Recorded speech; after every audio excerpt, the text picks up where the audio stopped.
Hi, this is Jody. Just wanted to share with you what I created watching Chris Isaac's YouTube about Fresco and animation.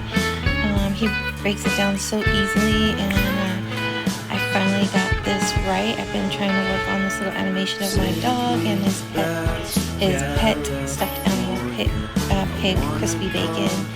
So yeah, this is my little creation. I hope you enjoy it. And yeah, if you want to check out how to use Fresco and animation or the motion part of it, check out Chris Isaac's YouTube. I love it. It's just super simple. He takes his time so you don't miss any steps. Of course, you can rewind it if you want, but yeah. So yeah, this was actually really fun to do.